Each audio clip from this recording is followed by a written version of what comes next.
a jarring unholy message in a racing game, an ominous shadow, and one of the most disturbing game over screens. All of this and more on Missing Number. A viewer named Harrison tipped me off about a bizarre and infamous game called Hong Kong 97. For 23 years it remained a mystery, and over time, it gained a cult following thanks to the advent of emulators. The game is a crude unlicensed Japanese shoot-'em-up that was released in 1995 for the Super Famicom. It appears that no physical cartridge of the game was actually ever made. Instead, the game was released on a floppy disk. The only way to play it was to use a Magicom, an unlicensed add-on for the Super Famicom that allowed users to copy console games to a floppy disk. This in turn allowed users to illegally pirate games. Hong Kong 97 is both ridiculous and offensive. The game is about killing Chinese communists invading Hong Kong in 1997. The game refers to the communists as, quote, a nerd of f***ing ugly reds, which is one of the very few Super Nintendo games to ever include the F-word. The game also shows copyrighted and unlicensed images of Bruce Lee, Jackie Chan, Chinese Communist leader Deng Xiaoping, and a British politician named Chris Patten, who was the last governor of Hong Kong. The game also features background art depicting Maoist propaganda, a prefectural city called Guilin, former chairman of the People's Republic of China, Mao Zedong, and the logos for Asia Television and Chinese Coca-Cola. In the game, you play as Bruce Lee's relative named Chin, who's actually Jackie Chan. As you shoot and dodge Chinese citizens and authorities, a 6-second loop of a Chinese propaganda song called I Love Beijing Tiananmen plays endlessly. For some weird reason, enemies will occasionally shoot green donut-like objects, and they'll drop syringes that you can pick up that will give you temporary invincibility. If you manage to kill 30 enemies, a bloody decapitated head of Xiaoping will appear as a boss. Once defeated, the game will just loop endlessly. There's no ending. But this is not what made the game so notorious. Rather, it's this game over screen, which depicts a dead body. Is it real? If so, who is it, and why is it in the game? And what's the story with Hong Kong 97? Was the creator really anti-communist or anti-Chinese? Did they have a political agenda? Or is it possible that the game itself is a propaganda tool? For 23 years, these questions remained unanswered, but in 2018, the man responsible for the game finally came out of hiding and revealed everything. Hong Kong 97 was made by a Japanese journalist named Yoshihisa Kowloon Kurosawa, who wrote for an underground gaming magazine called Game Urara. Kurosawa was enamored with underground culture and anything weird, edgy, shocking, or extreme, like hacking, drugs, criminals, and prostitution. He dreamed of working in the games industry, but disliked Nintendo games and how Nintendo ruled the console gaming market at the time.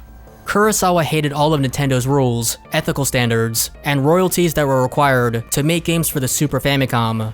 Plus, Nintendo issued a cease and desist to preclude Kurosawa from selling Magicoms, which he was doing to earn money at the time. So out of frustration, Kurosawa, with the help of his friend, who was a programmer that worked at Enix, decided to intentionally make the worst, most vulgar game possible for the Super Famicom. Kurosawa came up with the idea of a game set in Hong Kong since he thought the place was, quote, rough around the edges and filthy when he visited there in the early 90s. He also thought that, quote, China still seemed like a world of savages, and so with that, Hong Kong 97 was born. Ultimately, the game only sold 30 copies and was created in just 2 days. All of the assets were just random things Kurosawa had laying around his home, which included a VHS tape that he bought that shows this real-life dead body. Kurosawa said he doesn't actually know who the person is, and while people theorized it could be public figures like Leszek Blazinski or Atef Bazizo, it turns out that the image is actually from a scene in a Mondo documentary film called Death Files. The shockumentary depicts graphic imagery of deceased victims, and in one episode, it shows a person that was killed in the Bosnian War. The dead body matches the one in Hong Kong 97's game over screen, and as it turns out, this person is just a random Bosniak civilian who was killed in the war. Ever since Hong Kong 97 garnered attention, Kurosawa has been bombarded with people inquiring about the game on social media. The level of interest may sound flattering, but Kurosawa lamented, quote, honestly, I just wish people would forget about the game once and for all. It's easy to miss small environmental details in racing games when you're busy driving down streets at high speeds, but if you slow down and take in the sights, you may notice things you otherwise would have missed.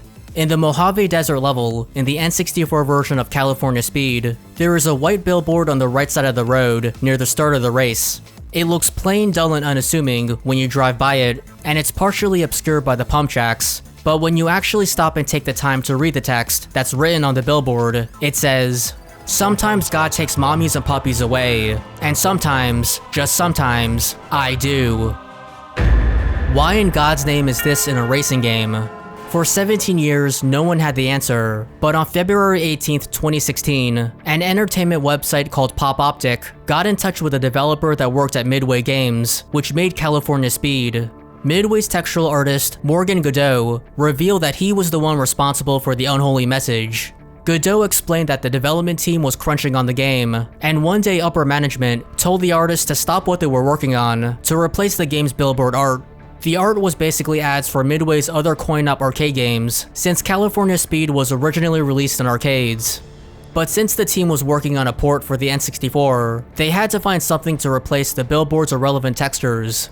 However, with nothing on hand, and with the team struggling to make the game, Godot, quote, plugged in a placeholder billboard texture so f***ing stupid, there would be no way it could possibly be confused for a real shipping asset. Lo and behold, it got confused for a real shipping asset, and was included in the final version of the game. Godot didn't even know about this for 17 years, until he watched videos about it on YouTube. In Elden Ring, someone is watching over you.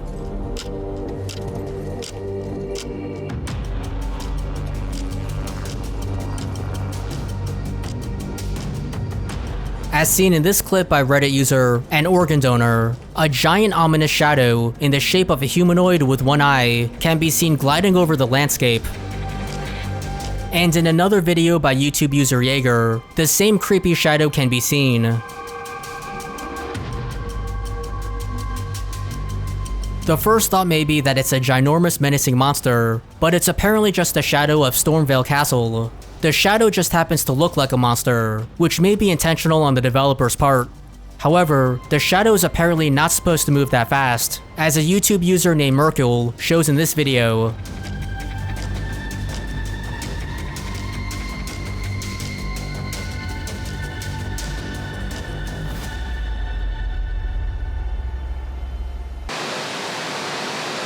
The desert is dangerous enough with the scorching hot sun, but in Dune, the people are just as dangerous.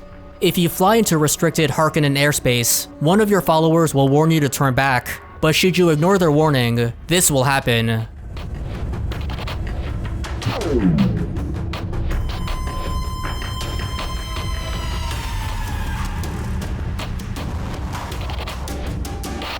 The Harkonnen will shoot down your aircraft, and your lifeless body will decompose in the middle of the desert under the blistering sun. Here's what the death animation looks like when sped up. Shadow of the Colossus also has some creepy game over screens. It's like they're peering into your soul.